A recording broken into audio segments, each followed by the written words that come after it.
Check, mic check, 1, 2. Yo, is this thing on or what? What is going on, everyone? Welcome back to another episode of the Platform Podcast. As always, I am your host, Dex. If you're watching on YouTube, make sure to go hit that subscribe button. If you're listening on Apple Podcasts or Spotify, give us a follow. Leave us that 5-star review. Leave any comments in there that you have, questions for the guest, any guests that you want to see on upcoming shows, anything like that. Before we get started, I got to give a big shout out to our brand partner, Making Now Media. Whether you're a DJ, an artist, a venue, an agency, any graphic design work that you need, hit up Making Now Media. Use the code The Platform. They will get you guys all taken care of. Whether you need logos, EPKs, anything like that, they got you guys covered. Now today on the show, I'm sitting down with a New York-based DJ and producer. He's been playing all over the U.S., even internationally. Playing here in Nashville at Barstool tonight. I got Petie joining me on the Platform Podcast. Dex? How's it going, man? Good, bro. How you doing? I'm doing great, man. Thank you for taking the time to come over here, sit down, and Thanks for having me in your home and introducing me to the cute Luna. Now she pops up. She's like, yeah, all right. She's the co-host, so, she likes to be on every episode. Usually she just pops up here, falls asleep, but I get people tagging her on Instagram and sending me pictures of her of every podcast, so I don't know. She gets more like than me on here. So it happens. That's what happens with the pups. But yeah, we're gonna get into a lot of things. Your journey already, I feel like, has been kind of crazy. Going through a couple changes, some rebrands, and then now to the point where you're playing all over the U.S. Going out to Japan, playing in Tokyo, and then now first time out here in Nashville. Yep. Hitting Chicago tomorrow for the first time. You got a lot of good things coming up for the rest of 2024 and then heading into Q1 of 2025. So we're going to get into a lot of it. But first, man, let these viewers know a little bit about you, where you're from, how long you've been doing this music thing, and give us a fun fact, man. Yeah, so basically, I'm from Brooklyn, born and raised in Brooklyn, New York. I live in Jersey City now, so it's still keeping it in the New York area. I started DJing when I was 13 years old. And since I was a little kid, essentially, I would go to like private parties, communions, christenings for my family, and I would just be obsessed with the DJ. I would be more obsessed with just like the lighting and stuff, you can ask my parents, like I would literally just sit there and just watch the DJ the whole time. I was always shy, so I would never be like dancing, with everyone. I would just be sitting and like looking at the DJ. Fast forward to like 2011, I went on a cruise and there was a DJ on the cruise. His name was DJ Eddie Boy. And, I was at the point in my life where I was, like 15 years old, so I could actually finally give it a try. And I just saw him controlling the crowd and saw like the power that the DJ has over the crowd, and I just became infatuated with it. So as soon as I got off the cruise, I had like $500 saved up to my name. I bought a little Newmark mix deck, it didn't even have a built-in sound card, so I had to get an external sound card to like run virtual DJ on it. It was the whole shebang, and I just practiced for like a year. I would watch this guy DJ Blend. You know who DJ Blend is? I've heard of him. Yeah, he's essentially like this crazy little like short dude with a Chucky mask on, and he would play dirty Dutch music, like the OG Afrojack type stuff. And that's where I learned how to like time the beats. Like I never understood. I would watch counting measures and all that. Yeah. I would watch him mix, and I would be like, "How is this song like perfectly going into the next song like at the right time?" And I didn't understand how to like count the beats, and there was not really people making YouTube tutorials at the time, so I kind of had to just watch him. And I looked at when he would play, drop, because he would use turntables with Serato. So I would see like, okay, when does he drop like letting go of this record, letting it start, and I would kind of put two and two together, and that's where I learned how to. To not beat match, but whatever. I mean, essentially, essentially beat match. Yeah. But, like how to time out the track so that they would transition properly. Yeah, you're just learning how to count the measures of like 4-beat, 8-bar, like whatever it's gonna be, just by literally watching. Yeah, literally, I would just watch him. So I was very mindful that I didn't want to put myself in a position to DJ in front of people if I sucked. Like I was always I was always mindful of it, because there's a lot of people that I've, come across in my experience of like DJing from like very, very young is that they would just kind of, you know, call themselves a DJ, and then like 2 weeks later they're playing and they're just train wrecking, and it does actually more bad than good. So I was very mindful where I knew that I had to practice for a really long time before I even attempted to like get my first gig. So essentially I practiced for just about a year, and I got my first gig as like a teen night DJ. You know, Yeah. like I'm pretty sure like everybody that has teen nights and like, you know, besides the private parties, you start your first nightclub as a teen night DJ. So How'd the first gig come about? Like, did they reach out to you, or did you have somebody that you knew that plugged you in, or what? no, it wasn't someone I knew. I forgot it was probably Facebook, like Facebook message, you know, like, because Instagram wasn't really like a thing at the time. So it was a Motherfuckers thing. hitting But you like, up on MySpace and shit. yeah, no, it wasn't. It wasn't the MySpace days, but it was definitely like Facebook. It was called like No ID Events, and I like hit up somebody. I forgot exactly who. One of the promoters, and I guess one of the promoters put me in touch with the dude who was like able to like get me booked. And you know, there's a whole deal. You know, just sell 30 tickets, and then you'll be able to play the gig. And I didn't sell 30 tickets. I sold like 6, and those 6 tickets was literally like me. Like I bought 2 of them, and then it's like my mom bought one. Like she didn't know, obviously. It was like my brother and then like my cousin. And just all family coming to just see all you on your family, first you know, gig. Yeah, exactly. But like, it was only my brother and my cousin that had come, because you know, obviously my mom's not gonna come to a teen night, and like they didn't even get in because they were wearing shorts, and it was like Dress code. yeah, but it's like teen night. It's like, why would there be a dress code? Yeah. But it was at this place called Rasputin, which is like this OG like Russian mob run type spot. So like they seen him with the shorts and they were like, not happening, you know. Like meanwhile, it would have really rocked anywhere else, but because it was like this specific spot, like they didn't let him in with the shorts on. So they actually didn't even see my first gig. So then yeah, I did that, and then from there, I kind of just, you know, met other DJs, started DJing like little like local hookah lounges and stuff like that. Staying in like the teen night circuit, and then eventually they would, the same people who were doing the teen nights, there would be like 2 competing like teen night companies in Brooklyn. One of them would do 18 and over, so I would like work with them, do the 18 and overs, and then, you know, I would be like 17 years old at the 18 and over show, and they would put like big X's on my hands to like, you know, make sure I didn't get no drinks. But like I never really drank anyway when I was really young.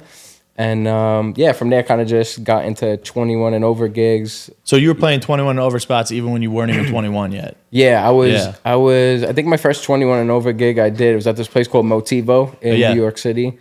They shut down because somebody got shot outside, but that'll do it. That'll get you shut down. It's New York City for you. But yeah, somebody got shot That's outside. fucking everywhere. I feel like that's Milwaukee, Chicago, everywhere. Yeah, Chicago for sure. Yeah, I'm sure. But yeah, Motivo was my first 21 and over gig. I wasn't even 21 at the time, and then from there, I had to figure out like how could I get leverage. Like, why would they want to book me in the city, right? Because there's like a million DJs, and then I had to like provide some sort of value besides good music, because like not anyone could really play good music, but basically anyone could play good music as long as you have like a general scope of like how to format the night. So what I did was I teamed up with my buddy who was promoting at the time. Like, you know, he would go host tables and stuff. So I was like, okay, if I could pull up to the club with like 20 or 30 girls, like it'll give me a little bit more leverage, you know what I mean? And then, you know, and then people would want to book me, you know? So because then they see you bringing people in to the venue. Yeah, exactly. So now it's like, you know, they kind of want more like bottle spenders, but back in that time, it was like, you know, if you could pull up with a bunch of girls, it would be super beneficial. Yeah, I mean, I started DJing in like 2017, and that's literally, it was a lot of not necessarily like how good of a DJ you were, but more so of what you're bringing to the table for the venue. Like if you're somebody that can pull 50 people to a venue, that venue is going to be way more enticed to book you than somebody who is a better DJ, but maybe not pulling in that amount of people. Even though that better DJ, if the crowd is there, they might be able to hold that crowd way longer because they're actually a better DJ versus this person that's bringing out 50 people that are his friends that they might stay or leave depending on if you're actually good or not. Exactly, 100%. And it's interesting because from seeing kind of that whole, you know, like that's how we both started. And now I've kind of, and I don't know if it's because I've just been in the game long enough and like you get like to a certain respect level where they're not like hounding you for that stuff anymore. But I've kind of noticed that most bookers are actually they want the music to be good because there's a little bit, you want people to be spending in the room. You want people to stay as late as possible, which of course is going to lead to, people spending more money. So I think that now it's almost transitioned in a way where they're not kind of hounding you to bring so many people. I mean, there's still those handful of promoters that, they'll text you every 2 seconds. Did you book a client? Did you book a client? Huh? More so now they're actually letting you be the DJ instead of you having to be the DJ, the promoter, the booker for tables. You have to be the graphic designer. You have to do everything. All the You got to do the whole thing. You got to be the bus boy in the bathroom, giving the guy the, drying his hands or whatever. You got to do it with the bathroom attendant, everything. Yeah. But no, I mean, you've gone through a lot already because at this time you're still Petie Smalls. Yeah, exactly. So basically, I was Petie Smalls from that point, from my first 21 and over to about 2019. And from that timeline, I started building up my promo team, so basically every single night that I would go out, I would have a bunch of girls. I had a residency at this party called Tuesday Baby Tuesday, which still goes on now, but at the time it was at Up and Down, and I would do downstairs. Me and my buddy Joaquin, we would play downstairs every Tuesday, and that really helped me to build that that off weekday type crowd, that people just don't care about work or school the next day. They're just going out and just on a Tuesday they're just going nuts. So I did that, and then from there, I was able to leverage. Up and Down was owned by Butter Group, which also owned One Oak. So I was able to figure out who the booker was at One Oak and get in there. And I was 21, 22, getting into the Oak, without having to bring a whole ton of people. It was basically just for the music. So it was a cool situation. And then come 2019, towards the end of the year, I just realized that I kind of didn't want to have to play hip hop anymore because I would love to play house music, but basically all the clubs that I was playing at, you couldn't even play house music. Maybe 1-2 tracks, and then depending on how hard if you would play Booyah, 15 seconds later the promoter would come rushing and be like, shut this off, you know what I mean? So it's you couldn't even play. Which is crazy because you can still drop that shit now and it goes off. Yeah. Booyah goes off. Yeah. You know what I mean? And so you couldn't even play that. So I was you know what, I feel I kind of, at the time where my headspace was, I was all right, I kind of feel I hit the peak of what a New York DJ could be, at least what I thought it was at the time. So I was what's the next step? So I started this project called MIME, which was in the era of when Marshmello first kind of got on the scene, and Mala, so it was a mask type gimmick. So but it had a different spin because it was a mime. There was good branding behind it. It was black and white. You wear the white mask. I had the orange hat, so it was very recognizable, and it was super brandable, which is why I think it worked real well. So I did that, and when I came up with the idea, I knew I wanted to put together an album. And ironically, I made the album's name 2020, but this was before before the whole 2020 thing was even a thing. It was such an iconic year. But the reason why I called it 2020 was because I had 2020 vision for what I wanted the project to be. So it's I had a clear vision of exactly what I want to do. I wanted to make my transition from being open format into house music, and 2020 was my vision, and then that manifested into the album. So I did that, and before I had released that album, I was putting out some edits on SoundCloud. Under MIME or under MIME, yeah. Okay. Under MIME. I was putting out edits on SoundCloud. So a talent buyer from China, from Stormfest China, found one of my Sean Paul Get Busy edits on SoundCloud. SoundCloud messaged me and was hey, we want to book you for Stormfest. I was nah, this is bullshit, whatever. That's what I was going to say, is I would feel that would be a scam. That shit I thought would it was a scam, yeah. And so I was all right, whatever. I ended up getting her email, and, I didn't have a manager at the time, so I'm basically, and it's super official. It's Storm Festival, Budweiser, so they're sending the advances and the rider and the contract and all this stuff. So I don't really know what to do, but I'm started to get more legitimized though. Yeah. Kind of just winging it. So long story short, I end up doing it somehow. I lock in the gig, and then now I'm going to Shanghai, China to go play a festival after coming up with this idea of MIME. And it's I've been DJing in New York City at these clubs, and then I think of I transitioned into house music, and now all of a sudden I'm going to China. So it was it was just a crazy transition, and without even having a manager, just me.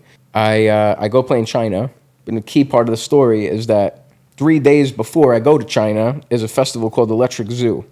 So I go to Electric Zoo. You've heard of these. And now they're like canceled because there was like some crazy shit that went on last year where they basically everybody just stormed and the festival, there was no security. The stage wasn't built. So now it's canceled. So it's like, no, I don't even think they could even redeem themselves. But at the time, it was popping, you know, and it was very popular. So I was there, and on the advance of the festival that I was playing in China, it had a stage cap that was 8,000 people. There wasn't 8,000 people there, but that was the cap of the stage. Yep. So while I was at Electric Zoo, I just wanted to visualize what the hell does a stage that fits 8,000 people look like. You know, I'd never even really been to a festival in my whole life. So while I was there, I had met this guy named Michael Julian, MJ. He's like the head honcho of Electric Zoo. Now he's the head of North America of Elro. I don't know if you've heard of Elro. It's like one of the dopest in Italy and shit. Yeah, they have them like Barcelona, Italy, all over. Yeah. So I've seen like James Hype play there, for like Italy, and then a couple other people too. It's insane. Yeah, it looks fucking wild. Sidetrack, the first Elro show I ever went to was in Amsterdam, and I saw Michael Beebe for the first time, and I actually saw Eric Murillo play for the first time, like right before he had passed away. So it was a crazy experience. Anyway, so I meet this guy, Michael Julian, don't know who he is, and I just happened to, but I knew he worked in the festival, you know, so he's showing us around, and I asked him, like, hey, what's the capacity of the stage? And he was like, oh, it's like 6,000 people. Why? And I was like, oh, I'm going to China in 2 days, like, I'm playing this festival.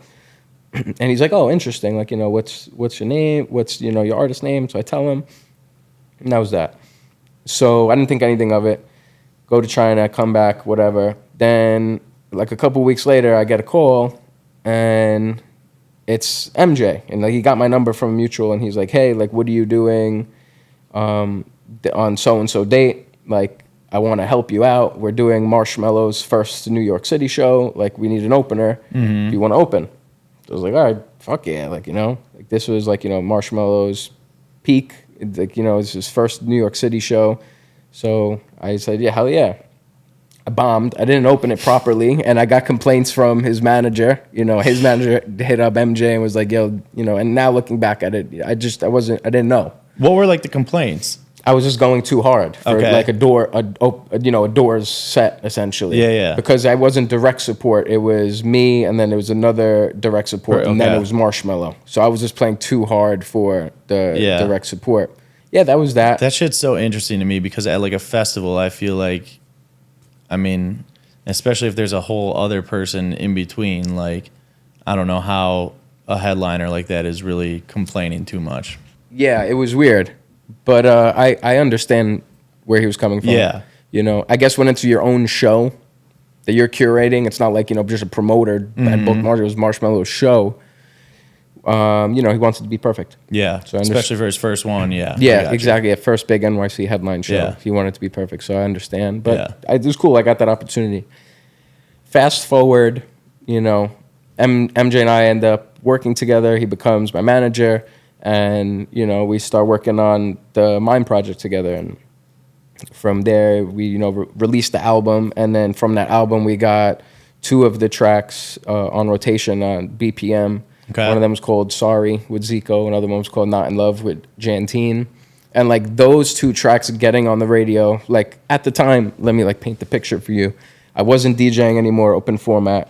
I was, you know, it was basically like pandemic, right? So my dad has a pizzeria. So I was working in the pizzeria, just making crap money, you know, just like basically whatever to like get by. But I was still living at home, so it's like I didn't need money to get by. But, you know, I'll never forget, I was making chicken rolls, right? And they had BPM on the radio, and like my song Sorry comes on the radio. And it was, you know, it was I wish I had the moment on video, but I didn't. But it was just like, you know, it was one of those moments where like, oh, damn, like, you know, this could actually be like working, you know what I mean? But it was like, I didn't want to be doing what I was doing at that moment. But, you know, it gave me like a glimmer of hope. Were you still like producing and everything at the time while you were... like at that time, like at that point in my life, I was literally working in the pizzeria like 12-hour days. Like I would go in at 11, I would leave at 11 p.m. and then I would go in the studio, which was in my cousin's basement, which he happened to live right next door to me, which was only like a few blocks from the pizzeria. I would literally work till like 5 o'clock in the morning just on music the whole entire night, and then I would repeat the same day. I was obsessed with it. Like that's all I want to do is just make music, because like as soon as I got that little smidge of like hearing a song on the radio, I was like, that's all the like, inspiration all this you shit need. is fucking possible. Like, you know what I mean? And I didn't really know like that you can make a shit ton of money by getting your music played on the radio, especially Sirius XM. Like they pay like a crazy margin per spin. So, you know, that was also like a sort of like a life change, not life changing, but like situational life changing thing where it's kind of like I transitioned from, you know, stop DJing, then it's like pandemic, then I'm working at pizzeria. I really don't want to be there, but I was like really hustling on producing music. And then I was reading like a ton of like manifestation books, like as cliche as that is, but it all ended up like, you know, making sense, and like it actually started happening with MIME. And then pandemic ends, I end up getting to play the first Electric Zoo that which was like a full circle moment, right? Because it's like I went to the Electric Zoo, I met MJ at EZoo, then, you know, pandemic happens, the festival's not happening, and then like the next year, 2022, when it's actually open again, 21, then I played a festival like on the main stage, like, which is just fucking crazy. You know? It was the opening slot, but still, you know, like it was being from New York and then playing that like New York festival and then being on like the main stage. It was just like it was a crazy experience. And from there, like, you know, I did Brooklyn Mirage a handful of times, one with Zed, once with Snake, another time with Vintage Culture, which was really cool. I mean, insane venue. And were those all like direct support for them as MIME, or just like you're just opening? So with the Zed show, I opened up and I closed. Zed only played an hour set. Yep. So like, you know, he got off at like 2:30 in the morning, and it was the 7,000 people there. So I basically, you know, which I don't understand why he would do that, but I understand as I like, you know, I guess they just want it to be very like special, and they don't. When you're that big of like a headliner, you don't want the crowd to like get tired of you, because it's better to just do small, keep the energy on 1,000, and then like get out. And they saw your show, you know. But everybody stayed, and which I feel like is awesome for you, because then you have that entire crowd there to introduce yourself to. It was crazy. Like that was the first time I ever got like just that crazy next day euphoria feeling. Like I literally watched the video the next day and I couldn't even believe it. I was like, dude, like, and I was blacked out when I played, mind you. Which was like, you know, I didn't prep anything. I didn't have a set prepped, which is bad, red flag. I was blacked out during the closing set. On the opening set, there was a crazy torrential thunderstorm, right? So basically like 2,000 or 3,000 people were waiting in the Avant Gardner, which is the indoor area of Brooklyn Mirage. Yep. For them to give them the green flag to come in. So the opening of that show got delayed like 30 minutes. So when they finally said, you know, doors are opening, they were letting people in before music was even playing. So it's like as soon as I like went to go plug my USB in, it's already just a crowd. Slam packed, and they're ready to go. You know, so like by first, you know, I'm playing the intro of a song, like people had their hands up, you know, like they were going nuts to the intro, and I was like, oh, like this is gonna be mad fun. And one of my USBs actually didn't even load any of the tracks on it, so it's like the first one that I plugged in, it had like 3 tracks, and I was like, no way. Like, you're like, all right, it's not gonna be fun anymore. I was like, there's no way I have 3 tracks on this USB, and there's like all these people in front of me, like that I'm gonna fumble it. But the next one actually had the tracks on it, and it was a great experience. Brooklyn Mirage is a fucking legendary venue that I feel like any DJ in the world would love to play. So it was insane. Being able to play it that many times has got to be fucking awesome too. And so when did the transition change, and kind of how did it happen, or what made you want to kind of get out of being the artist direction that you went as MIME to then deciding, hey, like I just want to get into this open format stuff, and then rebranding from MIME to Palazzo, but then now you have Petie as well. Yeah. So basically, you know, I had my run, I guess if you want to, so to say, I had my run with MIME, and I started growing a love for just like harder techno tech. I want to say tech house because tech house is like so cliche, and like I wasn't really making tech house, but I was definitely inspired by it. But I just wanted to go like a darker route. Yeah. With my music, and at that point, I was basically only releasing dance pop tracks as MIME. So it would have just been a weird, you can't just put out 40 dance pop records and then the next song is techno. It just doesn't make sense. Like if you're John Summit, you could do it, but if you're still kind of, you don't want to confuse the people that are already following you. So I was like, you know what, like the mask wasn't really a thing that I wanted to do anymore. It didn't feel authentic to me. It felt like a gimmick. Even though like it wasn't really a gimmick in the beginning, like it had some sort of meaning and value, but not everybody that's just discovering you knows that story. And then some people, once they see a DJ with a mask, they don't even care about the story. Well, because how did you do it with MIME? Did you never take the mask off, or were like on socials, would you have the mask off and people seeing your actual face? So for the first couple of years, I just only had the mask on. Gotcha. So people never, okay. And then I did...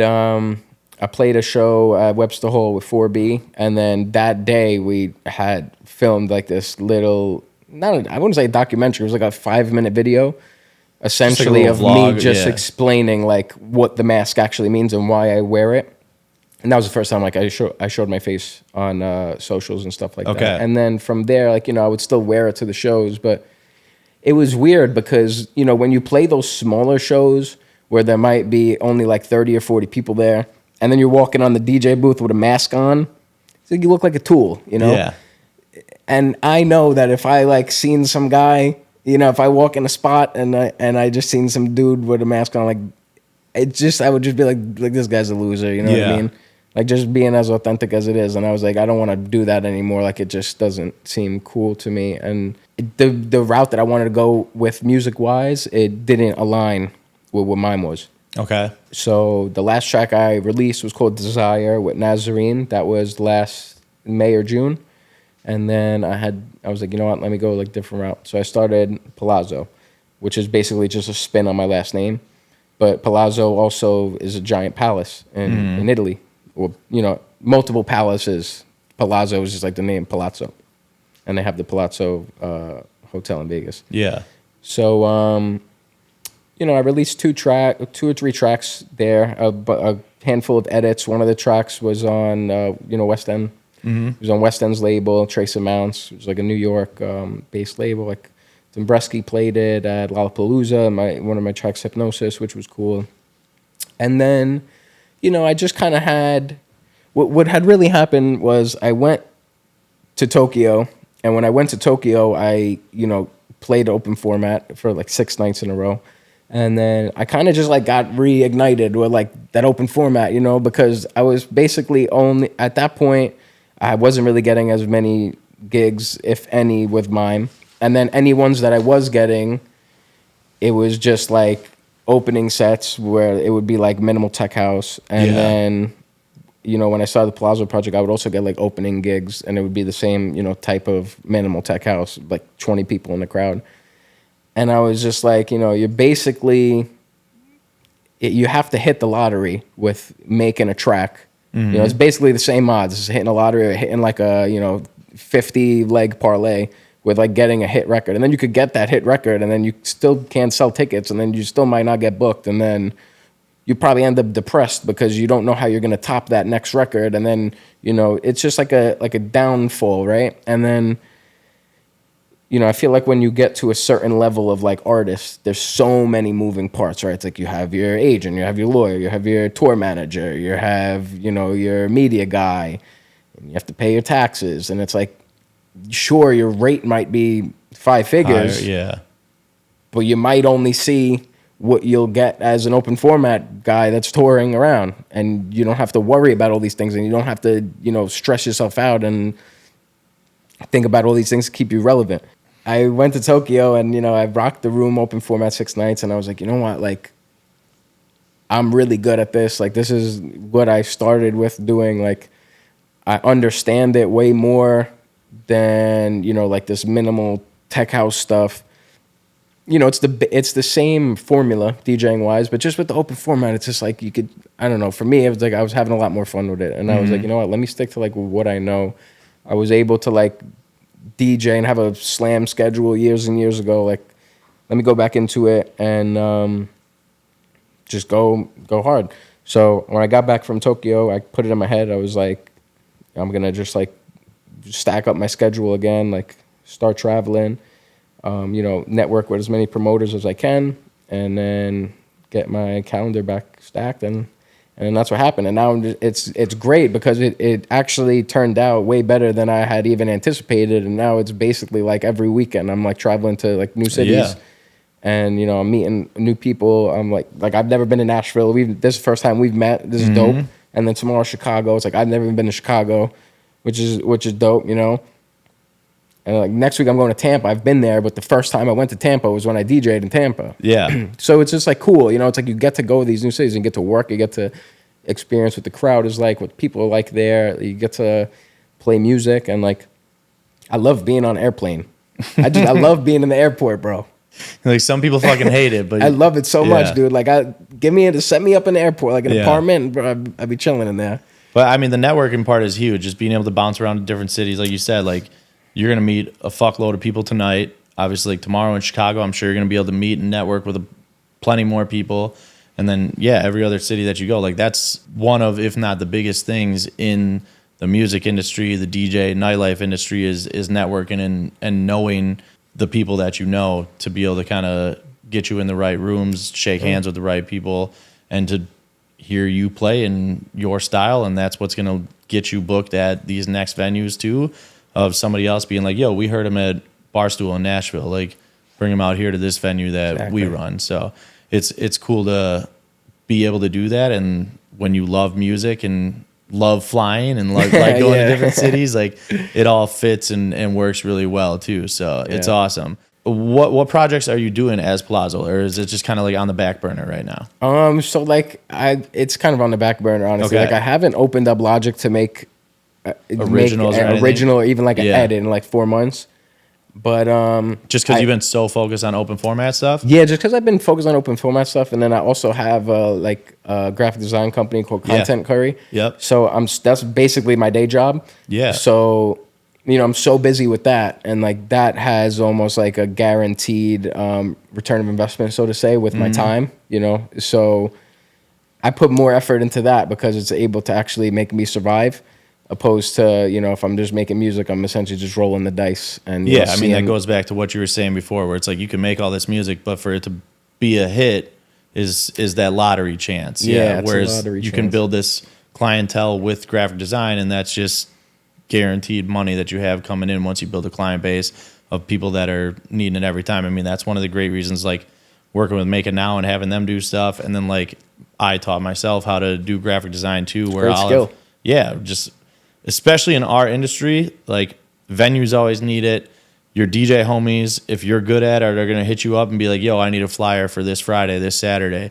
And then different agencies now, there's so many agencies are handling booking for X amount of venues where they need flyers for the venues instead of the venues having to do it themselves. So it's like if you can build a client list of like, hey, I handle this entire agency's graphic design, you're just making easy money. So bro, it's crazy, honestly. And then like the good thing is that I can, but I prefer not to do, like I'm not like a physical labor type guy. You know what I mean? And like the pizza shop told us that, man. Dude, and like I did that for years, you know what I mean? Like that pandemic, couple months that I was in there was I was doing it since I was a kid, like since I was in high school, you know what I mean? Like I basically had no choice but to work in the family business. Yep. And then like I knew from that point that I didn't want to do it. And like, just like, not that there's anything wrong with it because it's great, but it's just not for me. So I have like a creative brain, whether that be making music, whether that be DJing, whether that be graphic design or whatever other creative endeavor that like, I'll discover in my future. I just have to be doing something creative. So the fact that I'm able to leverage the graphic design and like make an income off of it and then still keep my brain juices flowing, it's like the perfect harmony. It's like I couldn't ask for anything more. That's awesome. It's great. So if Palazzo's on the back burner now, obviously like MIME got kind of rebranded to that, and then now you're Petie. So when I was looking through like socials and stuff, this is just one of the questions that I had for like MIME. I wanted to know, like, instead of just changing that Instagram account and like that social media to Palazzo, you went and like created a whole nother one, and then Petie is its whole separate social media too. Yeah. Is there a reason like why you did it that way, branding wise, as opposed to like MIME has 20,000 followers, and then you're essentially just like starting an entirely I just don't new. even post on it anymore.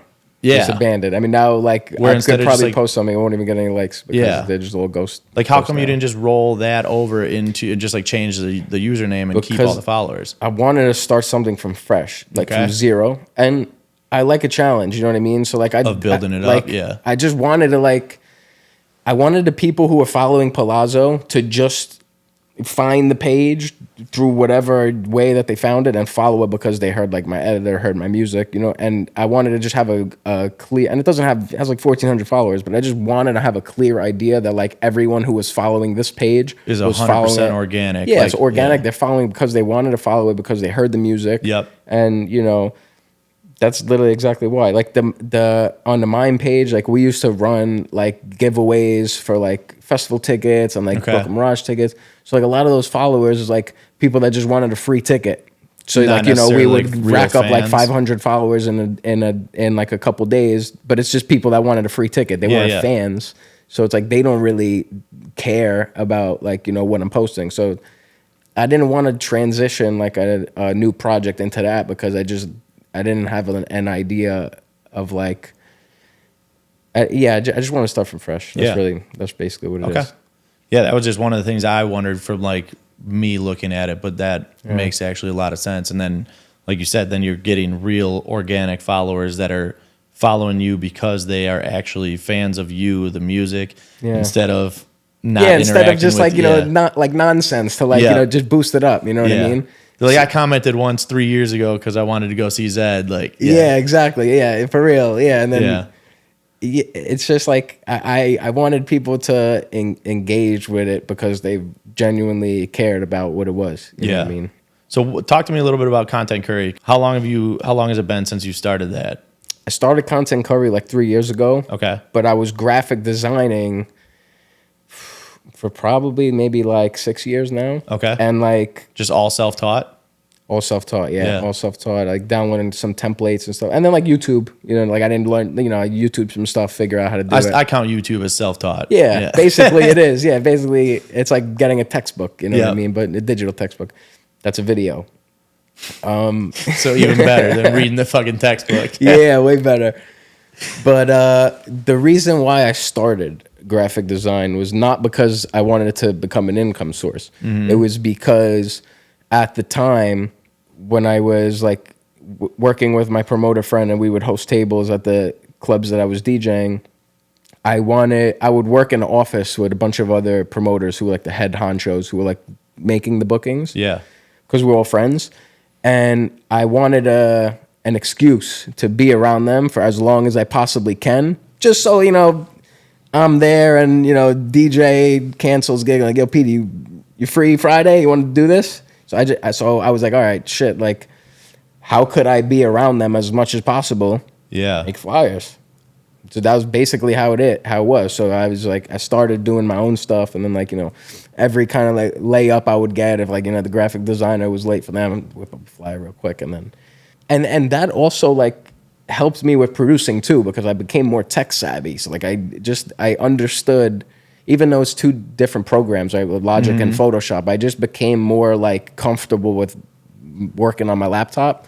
So then because I understood Photoshop more, it somehow made me understand Logic more. And I just like, there was like a part of my brain that just like plugged it together. And I was like, okay, like this is going to be easier for me somehow. But basically that's why I started. I feel like workflow and like creativity, you're just still working everything too. I mean, it would get you better as your workflow and just like how your organizational skills, all that kind of stuff, your time management to knock out like this one's due this date, like this flyer we need in the next 6 hours, whatever it's going to be. Yeah. We're then carrying that over to your music and staying organized and building a good like workflow of like how you're going to go through a song, however you do it, because every producer fucking does it a million different ways. Yeah. But just kind of keeping your creative brain working would definitely be helpful too. So how are you getting like a lot of clients? Yeah, mainly basically, being like DJs or what?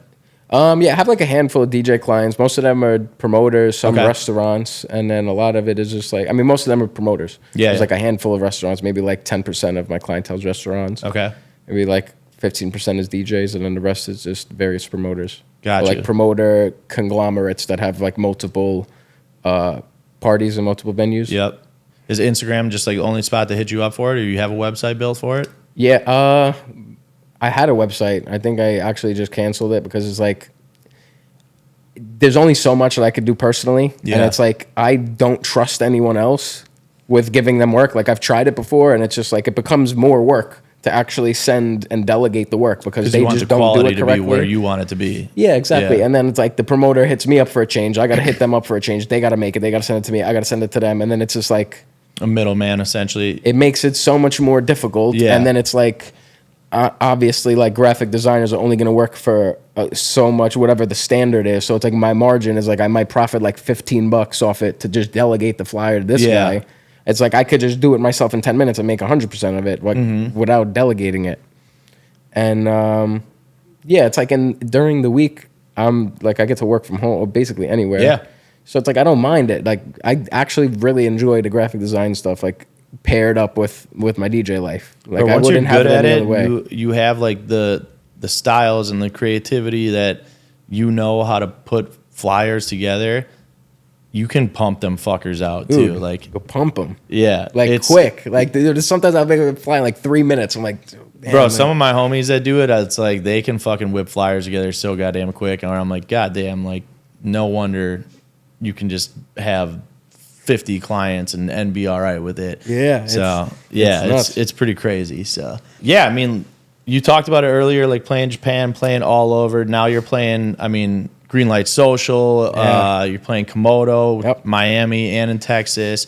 You played One Oak in Japan, played Baya in Japan, and now here in Nashville, Chicago tomorrow. Obviously, everywhere in New York, huge spots like Nebula is a fucking massive room. Crazy room.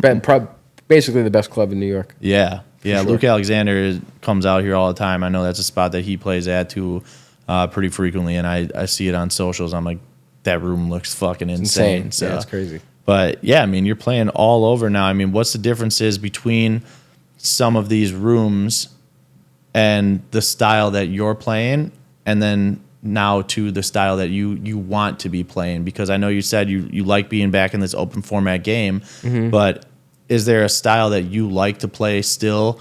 Because I feel like open format now is such like it can go both ways, where you have Yeah. like open format dance rooms, you have like open format hip hop leaning rooms, you have open format like pop top 40 leaning rooms, where there can be so many of them, and then it's like I feel like you can kind of dip into wherever you want. Yeah. I mean, I like them all. Yeah. If I'm being honest, right? So like I know tonight is going to be open format dance leaning, right? I love that. And I would prefer that for the most part. But then I also like going in a room like Komodo in Miami and just blasting hip hop. Okay. Well, you don't even play a house record in there. Just Yeah. straight hip hop, you know what I mean? But it's fun, you know? Or even like Greenlight Social. Like when I played there for the first time a few months ago, like I thought it was gonna be all house music. I played like 80% hip hop because that's just what the crowd wanted, you know, and I think that got me a lot of respect with Christian and the guys over there, because I think a lot of people go into that room thinking that it's a strictly house music room, and then they might have their set planned, you know, and only play house music because that's what they planned, and then that might not be what the room crowd needs. wants that night. You know Yeah, what yeah. I mean? And it doesn't, you know, they don't do the best. So I like being able to just like switch it up, but I like leaning more towards like the dance, and then, you know, throw and do like maybe 20 minutes of hip hop or something. Okay. Like that. But I also like those rooms like I said, like in Miami, where I could just blast hip hop the whole time. Yeah. Like even like some New York rooms. I mean, that shit helps you so much as a DJ too, where if you are being able to play those different rooms, where I feel like I know a couple guys where it's like they only play a couple rooms, and if you're playing a room that like either doesn't like hip hop or they don't allow the DJs to really play hip hop, then you kind of lose that as a DJ because you're never playing it, where then maybe you're not paying attention to new hip hop that's coming out, or you don't know what are the hot songs that people are going to react to, where then if you are put in a situation like that where you're at a green light and the crowd that night is a crowd that's wanting hip hop and you haven't been playing it for the last 2 months, you don't know what the fuck is up, then that's where you're going to bomb too. So it's huge, and it's important for DJs to play different styles, different rooms, because you're making yourself a better DJ. Yeah, hell yeah. And it keeps it more fun, because it's like, how many completely different, house music leaning sets can you play? Like how many edits can you download that we're gonna rock a room? There's only so many. Like there's an infinite edits, but there's only so many that are gonna like really work in the room. So it's like, if you're gonna play the same stuff every week, even though it's a different club and nobody will really, for you, it's like it'll get boring to just play the same stuff every single time. That's what I look at it as. It's like the crowd might not get bored. Like they have no idea. Yeah. But for you yourself, I've talked about that so many times where I'm like, it just gets stale, and you're just like, fuck, dude, I'm playing the exact same set that I did yesterday and the week before and the week before that, where you have to be digging and searching and finding new stuff that's going to work, just different variations of edits and remixes of those songs that are going to go off, but then finding good new edits and remixes of it too. So yeah, 100%. For production stuff, I mean, I know Palazzo's on a break, MIME's on a break. Are you still really making music, or what are you doing now? One of the reasons why I started getting back into open format was because I do have a love for making music, and it keeps my brain creative, and I would say I'm pretty good at it, you know what I mean? So, but of course I'm super busy with content curry, and that's what pays the bills. So my plan essentially was to get back into like a super heavy touring schedule, DJing wise, cut back on the graphic design work because I'll be able to compensate with the DJing. And then that extra time will be allocated towards production again. Yeah. And because I'm constantly in night, because, like I don't party unless I'm DJing. Like I don't just go out to the club. Like, it's just that's literally how I am, bro. Dude, it's just like me and my girl and my dog at home, and like, we'll go eat somewhere, or like we'll be chill. Like most of the nights I'm in bed by like 9:30. Yeah. Like I'm like a grandpa, Like she has me waking up at 6 a.m. Like shit. crazy. I went out last night and I was still back here by midnight. Dude, I had like some friends in town. I was like, all right, I'll go out, grab drinks and shit. And I still was like, all right, midnight rolled around. I texted Maddie. I'm like, all right, I'm on my way home. Yeah, it's just like I'm just. But if I'm DJing, it's different. But yeah. For the most part, I'm kind of just chilling. But, with the fact that I'm going to be DJing and I am DJing and touring around, I'll have a little bit more, spark in me to make music and produce. And I'll have a little bit more time. Is there people that you like work with in New York, or like studios that you go to, or is most of it you just making at home? Yeah, basically just everything making at home. There's I've been to Platinum Studios. There's another one called, I think it's called like Promo Only. And no, might not be Promo Only. Yeah. Something Only. It's a really cool studio in the city. There's a bunch of dudes in New York right now that are fucking killing it with edits and remixes, originals. I mean, like Rick's out there. Rick's crushing it. Luke, Chachi's always making shit. Beat Breaker. Like there's a fucking million dudes out there that are all fucking killing it too. So I feel like you guys have infinite room to collaborate with each other, or just pick each other's brains and just kind of work off each other, which is awesome. So yeah, hell yeah. Yeah, I mean, last thing I need you to do, man, is just give me a couple of your favorite songs right now so we can add them to the platform playlist. And then something I do with all the guests on the show is have them put somebody on a platform. So it can be a brand that you're loving. It can be another DJ, producer, just anyone that you want to shine a little bit of spotlight on for the listeners and the viewers to go check out and put them on that platform. For sure. Dude, this is going to sound so weird. I'm gonna just run you through my Spotify, because if you like the stuff that I listen to, you would never think like a DJ listens to. Yep. I love that. There's so many DJs that are like that. Yeah. My latest 5 or 6 tracks is It's Not For Me to Say, Johnny Mathis, right? Days of Wine and Roses, Frank Sinatra. Okay. LOVE by Nat King Cole. Like this is what I'm listening to like on a daily, That's what's on the flight playlist, the car playlist. I'm jamming to this stuff. Like I'll be driving with my girl and I'll just be blasting Frank Sinatra, or just like some 80s like. I have a buddy of mine that's he'll send me like memes every now and then of he's a big ass dude, like jacked, and he'll be in the gym and he'll send a screenshot of like what he's listening to in the gym. And he'll be like, nobody has any idea that I'm listening to this right now. Like while he's just at the gym, like, and it'll be like fucking Unwritten or like some wild ass shit that like you would never think that he's like listening to. That's literally me. Like I'll be in the gym or just in the airport with just listening to like Frank Sinatra. Yeah. But I really like the Palm of My Hands Odd Mob remix. Odd Mob's killing it, man. Dude, he's super sick. Yeah. And like I was inspired by a lot of his style when I was putting out stuff under Palazzo. So yeah, he was a big inspiration. And then